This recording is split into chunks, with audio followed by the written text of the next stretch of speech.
네, 안녕하세요. 오늘은 기출 예상 문제 보공 가능 네 번째 시간입니다. 여기 이제 완전 최근은 아니고 2019년도 문제들도 같이 이제 섞여 있으니까요. 같이 풀어보도록 하겠습니다. 1번 보건소 업무 중에서 보건에 대한 교육을 지도 감독하는 중앙행정기관은 그랬어요. 그러니까 우리가 보건교육을 지도 감독한다 그러면 행정안전부가 아니라 보건복지부로 가라고 얘기했었죠. 그래서 1번에 행정안전부, 2번 보건복지부, 3번 기획재정부, 4번 질병관리청, 5번 건강보험공단. 그래서 답은 2번 보건복지부가 보건에 대한 교육을 지도 감독한다 그랬고요. 또 행정안전부에 또 뭘 하나요? 행정안전부가 답이 될 때도 있었죠. 인력이라든가 그쵸, 예산 이런 행정적인 면을 담당한다 그랬어요. 그래서 이렇게 행정안전부나 보건복지부 이 두 군데에서 보건소 업무를 담당을 하기 때문에 이렇게 이원화된 것이 문제다라고 했습니다. 답은 2번 보건복지부. 2번 유해물질 요소에 대한 관리 방법 중에서 대치에 해당하는 것은 그랬어요. 우리가 이제 유해물질 그 관리 방법 중에서 잘 나오는 것이 아마 대치가 제일 많이 잘 나오고 있어요. 대치 또는 대체라고 했습니다. 대체. 조금 더 덜 유해한 그런 물질로 바꾸는 것, 또는 또 그 물질을 바꿀 수도 있지만 어떤 공정 방법이나 이런 거를 덜 유해한 방법으로 바꿀 수 있다면 바꾸는 것도 대치가 되고, 대체란 말 아시죠? 대신한다, 대체라고 얘기할 수도 있습니다. 볼게요. 1번 중량물을 이송할 때 수동 대신 기계를 사용한다. 자, 뭐 대신? 자, 대체를 했죠. 예. 그러니까 수동으로 하는 거 대신 기계를 사용한다. 자, 그러니까 이송할 때 수동으로 하면은 더 이제 다치는 일도 많고, 유해 물질 그 요소에 의한 관리 방법 중에 대치가 뭐 대신 다른 걸 이용한다라고 얘기를 했었잖아요. 네. 그러니까 답은 1번이 벌써 나왔고요. 2번 방호벽을 쌓고 원격 조정을 한다. 자, 벽을 쌓고 여기서 이제 원격 조정을 한다라고 하는 것은 이제 사람들하고 지금 격리가 되어 있는 상태죠. 여기 안에서의 작업장에서 원격 조정이 된다는 거는. 그래서 요거는 방법 중에 격리가 해당이 되겠고요.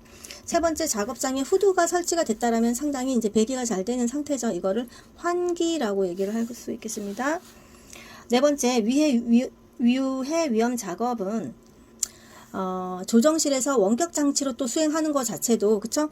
장벽을 만든다라는 거죠. 그래서 사람이 들어가지 않고 이게 원격을 한다라는 것은 이제 격리에 해당이 되겠습니다.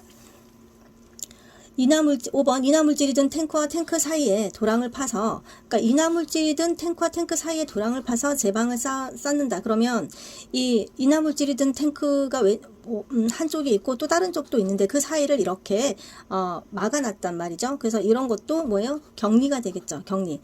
또는 우리가 이제 밀폐와 격리, 네, 뭐 같이 쓸 수도 있겠습니다. 여기서 답은 1번이 되겠네요. 수동 대신 기계를 사용. 3번 다음에서 설명하는 건강진단은, 그래서 보기가 뭐냐면, 사업주는 상근 근로자의 건강관리를 위해서 주기적으로 건강진단을 실시했대요. 그리고 사무직 근로자인 경우에는 이 주기적인 건강진단을 2년에 1회 이상 실시를 했다. 자, 이 건강진단은 뭐냐? 자, 이런 걸 일반 건강진단이라고 합니다. 지금 다니고 있는 근로자의 건강관리를 위해서 사업주가 주기적으로 실시하는 거예요. 그런데 근로자가 사무직이라면 2년에 한 번, 그냥 그 사무직 이외의 근로자라면 1년에 한 번, 그 외에 근로자라면 1년에 한 번, 이렇게 하는 것이 일반 건강진단이에요. 그래서 1번 일반 건강진단이 답이고, 2번 특수건강진단. 특수건강진단은 일단 유해한 인자에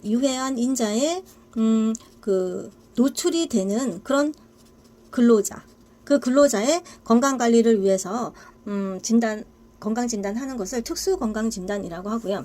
그 다음 3번의 수시건강진단은 그러면 이렇게 특수건강진단 대상이 되는 근로자들 중에서 뭐 증상이 나오거나 의학적인 어떤 그 소견을 그렇게 보이는 근로자 위해서 해주는 건강진단은 수시 건강진단이 되겠어요. 그러니까 수시는 기본 바탕이 특수 건강진단의 대상자들을 상대로 한다라는 거고요. 네 번째, 임시 건강진단은 또 마찬가지로 수시랑 마찬가지로 특수 건강진단 대상자들 중에서 그 유해물질이 들어왔잖아요. 그것에 의해서 그 중독이 되었냐 아니면 질병이 발생이 되었냐 이런 여부를 지금 확인하기 위해서 우리 그 지방고용노동관서의 짱의 명령에 따라서 해주는 건강진단은 임시건강진단이라고 했어요. 다섯 번째, 배치 전 건강진단은 이것도 대상은 아까 특수건강진단 대상자가 되겠어요. 그 중에서 어디로 이제 배치되는 거죠. 일의 배치, 그 배치되기 전에 그 배치 예정 업무가 그쪽에 적합한지 확인하기 위한 그런 배치 전의 건강진단은 배치 전 건강진단이 되겠습니다. 그래서 답은 1번이네요. 4번, 국민의료의 억제를 위한 대책은 그랬네요. 그러니까 우리 국민의료가 억제된다. 자, 보면은 1번, 다양한 의료 대체 서비스. 그러니까 지금 대체할 수 있는 서비스, 그러니까 의료에 대체할 수 있는 다른 어떤 서비스들이 많다는 거죠. 그러면은 아무래도 그쵸? 너무 비용이 많이 드는 그런 그 의료에 드는 비용이 많이 드는 그런 서비스들 말고 다른 것들을 선택할 수 있으니까 이 국민의료 억제를 위한 대책에 포함이 되겠네요. 답이 1번이 되겠다. 그죠? 2번, 보험급여 확대. 우리가 이제 보험급여가 확대가 되면 국민의료비가 억제되는 것이 아니라 더 많이 사용을 하게 되겠죠. 그래서 이제 보험급여가 확대가 되면은 이제 수요가 증가하니까 아마 돈이 더 많이 들고 부담이 증가하게 되겠고. 세 번째, 고가 의료기술 도입 장려. 고가 의료기술 도입이 되면은 국민의료가 억제되는 것이 아니라 의료비가 더 증가가 되겠습니다. 그쵸? 자, 비싼 이렇게 그러니까 고가 그 의료기술을 이제 많이 사용을 하게 되겠으니까요. 네 번째, 본인 부담률이 감소되는 것이 아니라 이제 수요가 증가를 하니까 본인 부담률은 증가가 되겠죠. 더 많이 내는 일이 많겠죠. 다섯 번째, 그러니까 이제 국민 의료의 억제가 아니겠죠. 네.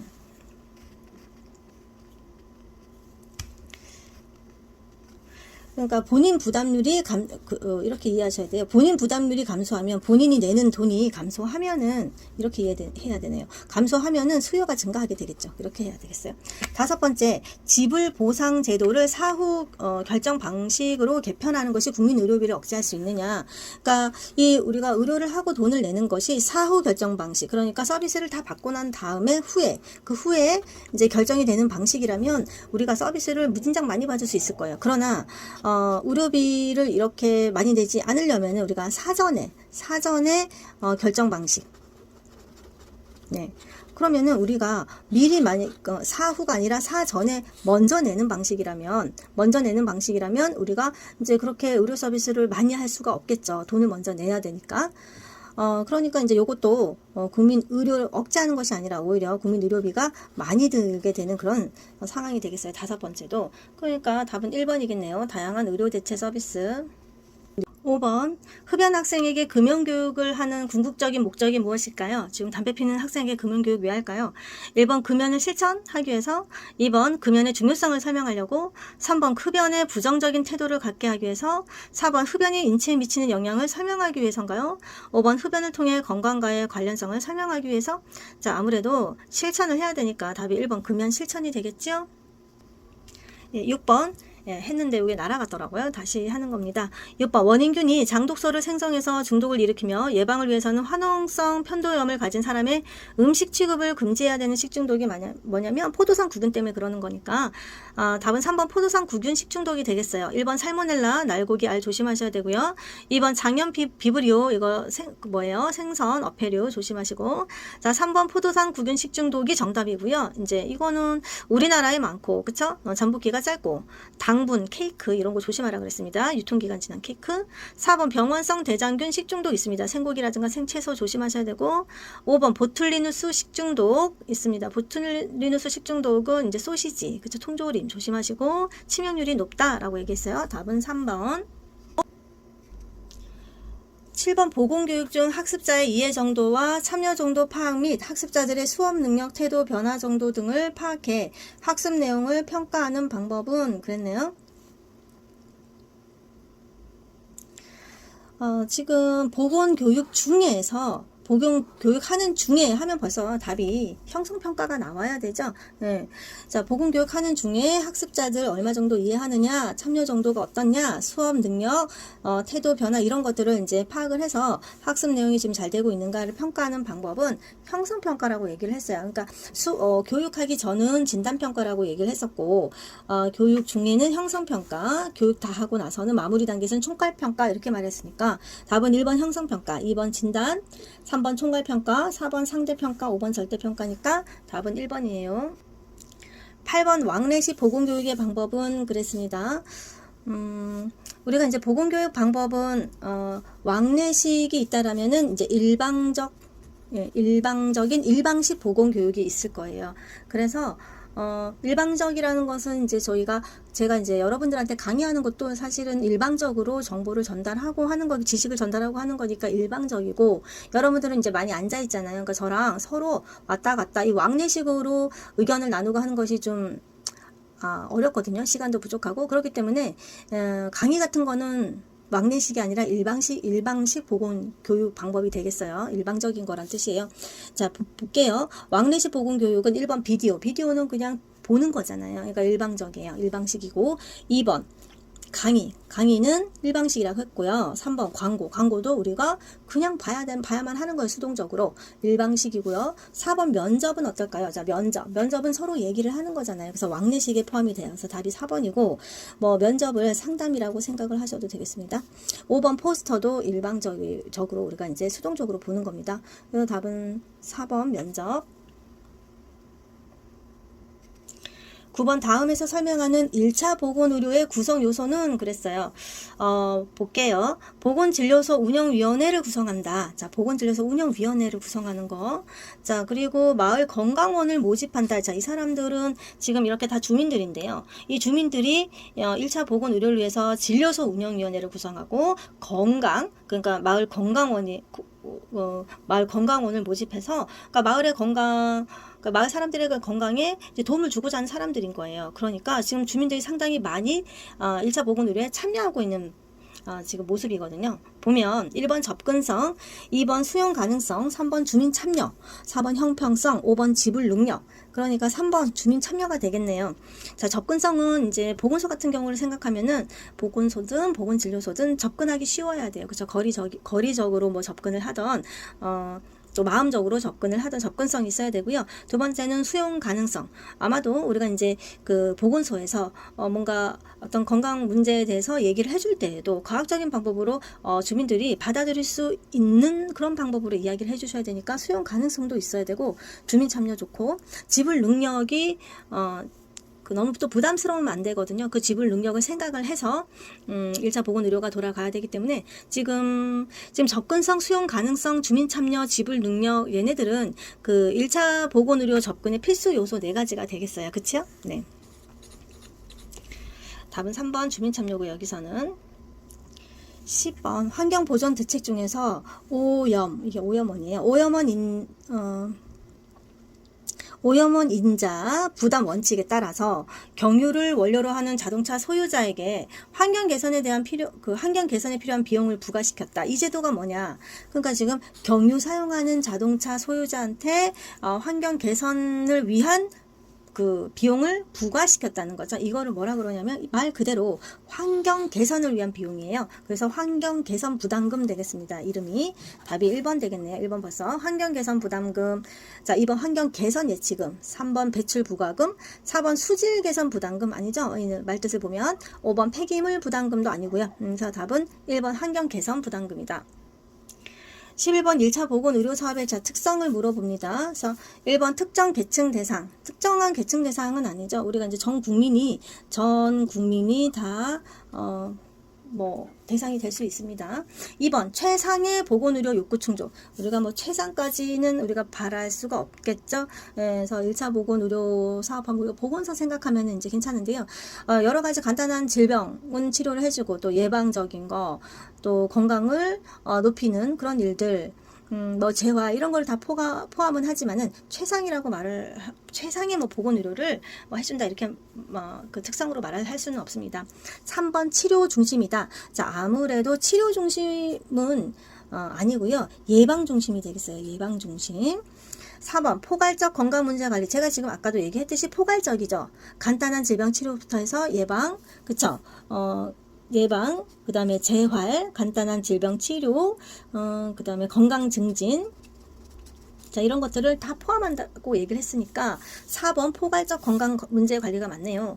5번 희귀 질병 중점 치료. 뭐 희귀 질병 중점 치료는 아니고요. 흔한 질병, 흔한 상해에 대해서 치료할 수 있다. 그랬습니다.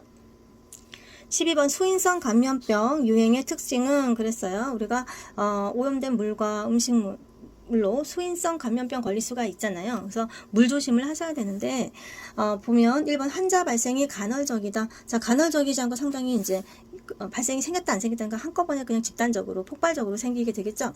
2번 높은 치명률. 자, 우리가 뭐 이렇게 뭐 수인성 감염으로 인해서 뭐 치명률이 높다 할 수는 없겠어요. 그쵸? 뭐 설사하고 복통이 있고 이런 쪽이니까요. 식중독도 그럴 수 있고요. 3번 하절기에 다소 많으나 하절기 여름에 아무래도 좀 많죠. 우리가 이제 입으로 경구로 이제 들어와서 이제 문제를 일으키기 때문에 특히 소화기계 계통의 문제를 일으키기 때문에 여름에 아무래도 뭐 이제 물이라든가 음식이 상했거나 오염이 됐거나 할 수가 있어요. 자, 하절기에 다소 많으나 계절에 관계없이 발생할 수는 있습니다. 그러니까 답이 3번이고요. 4번 항상 2차 감염으로 이어진다. 거의 뭐 여기서 끝나는 거지 또 다른 2차 감염으로 이어질 확률은 없다. 5번 일반적으로 성별, 연령별 발생률의 차이가 있다. 이것을 뭐 남자, 여자를 구분해서 남자가 더 잘 걸리냐, 뭐 여자한테 더 잘 발생을 하냐, 뭐 그런 게 없다는 거죠. 노인이냐, 아이냐, 이제 그런 게 없다라는 거예요. 그러니까 뭐 일반적으로 성별의 차이, 뭐 연령별의 발생률의 차이 이런 거는 없다고 해야 되겠습니다. 답은 3번 하절기에 다소 많으나 계절에 관계없이 발생한다. 13번 수중에 있는 유기물질을 미생물에 의해서 호기성 상태로 분해 산화시키는데 요구되는 수질 오염 지표로 오른 것은 그랬어요. 무엇에 의해서? 네, 미생물에 의해서 저 호기성 상태로 분해 산화시키는데 그럼 산소가 필요하잖아요. 그쵸? 그러니까 유기물질을 이렇게 분해하고 산화시켜서 이제 그럴 때 이제 그 수질을 정화를 시켜야 되는데, 그죠? 그럴 때 요거를 뭐라고 합니까? 미생물에 의해서 이러는 거예요. 미생물에 의해서 그 분해 산화된다. 요때 필요한 산소량. 이걸 뭐라고 하냐? 생물학적 산소 요구량이라고 하거든요. 미생물, 생물학적 산소 요구량이라고 합니다. 1번 DO는 뭐 용존 산소량이잖아요. 여기 다 써줬네요. 물속에 얼만큼 녹아있냐, 산소량, 녹아있는 산소량 말하는 거고요. 그러니까 DO가 높으면, 용존 산소량이 높으면 깨끗한 물이 되겠죠. 네. 2번 BOD, 생물학적 산소 요구량, 이게 이제 답이고, 이 생물학적 산소 요구량이 높으면 이거는 오염된 물이다 라고 그랬습니다. 그렇죠? 이게 높으면 오염된 물이다 라고 얘기를 했죠. 그만큼 산소가 더 많이 필요하다라는 거니까 오염된 물이다. 3번 COD, 화학적 산소 요구량이라고 얘기했어요. 이거는 이제 화학적이란 말 들어죠. 산화제를 이용해서 유기물 산화 분해하는데 그때도 산소가 필요해요. 그래서 그때 필요한 산소 요구량을 화학적 산소 요구량이라고 해요. 그러니까 이것도 이 COD가 높으면 이것도 오염된 거죠. 이렇게 산소가 많이 필요하니까. 네. 네 번째 pH 5번 5번째 대장균군. 예, 이거는 아니고요. 그래서 답은 BOD가 되겠네요. 미생물에 의한 것. BOD 미생물에 의한 산소 요구량이죠. 답은 2번. 14번 생활 폐기물 처리 방법 중에 위생적이지만 위생적이다 그랬어요. 그런데 이제 비용이 많이 들고 운영하는 것도 힘들어요. 대기오염 문제가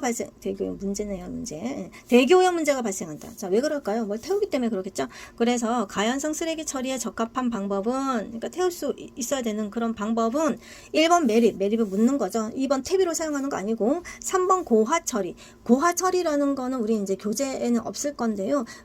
그러니까 고체화 시킨다라고 생각하면 되겠어요. 고체화 시킨다. 예, 고체화 시킨다. 자, 고체화시켜 가지고 뭐 그런 그 유해 물질을 고정시키는 그런 방법이 되겠어요. 요것도 아니고 4번 소각 처리겠죠. 네, 소각 처리가 답이고요. 5번 투기법. 투기. 이제 이 투기는 거는 어디다 버려놓는다는 얘기예요. 그죠? 쌓아놓고 버려놓는다. 그래서 투기는 아니고. 그래서 답은 4번 소각 처리겠지요. 15번 물리적인 보존법은 물어보네요. 자, 물리적인 보존법이냐, 그리고 뭐 화학적인 보존법이냐, 이제 요거를 구분을 하시면 되겠어요. 식품을 보존하는 방법을 얘기하는 거예요. 1번 방부제, 방부제라는 걸 사용을 하는 거니까, 자, 화학적인 보존법이 되겠네요. 요거는 2번 건조법, 건조법은 이제 수분을 15% 이하로 지금 만들어서 보존하는 방법이잖아요. 식품을. 자, 그러니까 이거는 물리적인 보존법이 되겠죠. 예, 건조법은 뭐 냉장도 마찬가지고 냉장, 냉동 이런 것도 다 물리적인 보존법이 되겠어요. 그럼 답은 2번이 나왔고요. 절임법도 화학적 이제 보존법이 되겠죠. 왜냐면 그 종류에는 뭘로 절이냐? 염장법, 소금으로 절이든 당장법, 설탕을 사용하든 그다음에 식초, 산저장법, 식초를 사용하는 자 이런 것들은 다 절임법에 해당이 되는 거예요. 종류들이고 4번의 당장법은 절임법의 한 종류가 되겠죠. 5번 요거 그러니까 당장법도 화학적이고요. 5번 훈연법도 우리가 화학적 보존법이 되겠어요. 왜냐면은 이제 연기를 침투를 시킨다라는 거예요. 거기서 나오는 연기를 참나무, 떡갈나무 이제 이런 불완전 연소 하는데 이제 나오는 그런 연기들을 침투를 시키는 거니까 화학적 보존법에 포함을 시키고요. 답은 2번 물리적 보존법은 건조법이다. 16번 보건교육 시 고려해야 할 요소 중에 가장 중요한 것. 자, 교육을 하는데 가장 중요한 것은 아무래도 이 주민들이 원하는 것이 있을 거예요. 주민들의 희망사항, 요구사항 이런 거를 파악을 하는 것이 가장 중요한데 볼게요. 1번 주민의 요구 파악. 자, 이게 벌써 답이 나왔네요. 2번 주민의 학력사항인가요? 이게 교육할 때 가장 중요한 것인가요? 아니면 3번 주민의 건강 정도, 4번 주민의 지식 정도, 5번 주민의 경제력. 자, 지식 정도 이런 것들은 한번 생각은 해봐야 되겠지만 가장 중요한 것은 요구 파악 되겠습니다.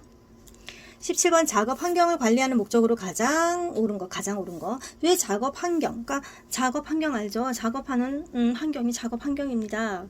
자, 그런데 이제 그거를 왜 관리를 해야 되느냐? 관리를 잘 해야만 뭐예요? 우리가 산업 피로를 막고, 그쵸? 산업 피로를 막고, 또, 그러니까 다치는 일이 적어지겠죠? 그래서 산재도 좀 예방을 할 수 있겠고, 그럼으로 인해서 생기는 그런 직업병도 좀 예방을 할 수 있겠다라는 거예요. 그러니까 보면, 1번 근로자의 건강 증진. 네, 결국은 작업 환경을 관리를 잘해서 근로자 안 아프게 하는 거예요. 근로자의 건강 증진. 요게 답이 맞네요. 2번, 자, 작업 환경 관리를 해서 작업 시간을 확대하려고 그러는 거 아니고요. 3번 복지시설 확대도 아니고, 4번 직업병을 치료한다. 직업병 치료하려고 하는 건 아니죠. 직업병 예방하려고 하는 거겠죠. 5번 작업 도구를 보호하려고. 작업 도구를 보호하려고 작업 환경을 관리하는 것이 아니잖아요. 근로자의 건강을 증진시키기 위함이죠. 이런 것들이 다. 네, 18번 충수 절제수를 받은 환자가 미리 책정된 진료비를 지불했어요. 그러니까 미리 진료비가 결정이 되었다라는 거죠. 이미 그거를 지불했다라는 얘기예요. 이 진료비 지불 제도에 대한 특징으로 옳은 것은 이 진료비 지불 제도가 무엇인가요? 포괄수가제라는 거죠. 우리 포괄수가제에 대해서도 참 시험에 잘 나오고 있어요. 그렇죠? 이거는 그 질병이 무엇인가에 따라서 그 질병군별로 이렇게 미리 정해진 그런 어떤 진료비를 지급을 하는 거예요. 우리나라도 사실은 행위별 수가제이긴 하지만, 그러니까, 의료 행위를 할 때마다, 서비스를 받을 때마다 우리가 이제 수가를 지불해야 되는 것이 맞는데, 부분적으로 우리는 포괄수가제도 사용을 하고 있는 나라다라고 그랬어요. 어떤 거가 있냐면 충수절제술, 우리가 이제 쉽게 말하면 뭐 맹장수술 이렇게 말을 할 수도 있겠죠. 충수절제술도 그렇고 또 뭐예요? 백내장도 그렇습니다. 또 정해진 금액이 있다라는 거예요. 그러면 항문수술이라든가 치질을 포함한 또 이제 편도수술, 또 뭐가 있을까요? 탈장수술, 또는 자궁수술, 또 제왕절개, 그쵸? 자, 이런 것들이 정해진 금액이 있어요. 그러니까 병원에서는 정해진 금액만큼만 하고 더 많은 서비스를 막 하려고 하지는 않겠죠. 자, 그래서 요 포괄수까지의 특징을 물어봅니다. 1번 과잉 진료비 억제. 예, 진료를 더 하려고는 하지 않아요. 예, 맞습니다. 그래서 답이 1번이 나왔네요. 과잉 진료비가 억제되고요. 결국은 환자가 그런 진료비 부담은 좀 줄어들게 되긴 하겠어요. 2번 의료 연구의 증진. 뭐 돈을 많이 내는 건 아니기 때문에 의료 연구의 증진과 상관이 없고 3번 의사의 요구 충족. 의사가 뭐 더 이렇게 충족시킬 수가 없는데요. 이제 진료비가 이제 정해졌기 때문에 5번 의료기술 발전하고도 관련이 없고요. 4번 의료기술 발전 아니고 5번 의료인의 자율성 보장. 의료인의 자율성 보장과도 관련이 없겠습니다. 정해진 것만 딱 내고 나오면 되는 거예요. 답은 1번이네요. 19번 상담 시 효율적인 대화 방법은 이거는 정말 1점을 가져가라 라는 문제예요. 자, 1번 대상자의 모든 이야기에 칭찬한다. 자, 상담을 할 때 뭐 모든 이야기에 칭찬할 수는 없겠죠. 2번 대상자 수준에 맞는 어휘를 사용해서 대답한다. 예, 맞아요. 우리가 대상자 나이도 다르고 그쵸? 수준이 다 다르기 때문에 거기에 맞는 어휘를 사용하고 하는 건 좋습니다. 답이 2번이 나왔네요. 3번 잘못했을 때 즉시 옳고 그름을 판단한다. 잘못했을 때 그 사람이 옳고 그러다 이런 걸 판단하지 말라 그랬고 4번 잘못해서 훈계한다. 자, 훈계하지도 말아야 되겠죠. 또는 또 뭐 명령한다, 뭐 지시조로 얘기한다 이런 건 다 틀립니다. 5번 대답을 반드시 얻어내도록 한다. 대답을 반드시 얻어내도록 하는 것도 효율적인 대화 방법은 아니죠. 답은 2번입니다. 20번 보건교육이란 건강을 자기 스스로가 지켜야 한다는 긍정적인 태도를 가지고 건강의 올바른 행동을 일상생활에서 습관화하도록, 그러니까 자기 스스로 건강 지키게 하면서 그쵸? 태도가 바뀌어서 결국은 습관화가 되도록 돕는 그런 교육과정이 보건교육인데, 그러면 가장 능률적이고 효과적인 보건교육은 어디서 하는 거냐 이제 이거예요. 1번 직업적 보건교육, 그런 말은 쓰진 않죠. 2번 산업장 보건교육, 물론 산업장에서도 보건교육이 필요해요. 3번 공중보건교육, 4번 학교보건교육, 5번 가정보건교육 했는데 가장 효과적인 데는 아무래도 우리 아이들이 있는 학교가 되겠죠. 흡수력도 좋고 그쵸. 그리고 아직 어린이기 때문에요. 상당히 효과가 많을 겁니다. 그리고 그러니까 답이 4번이 되겠네요. 네, 수고 많으셨고요. 다음에 또 만나겠습니다.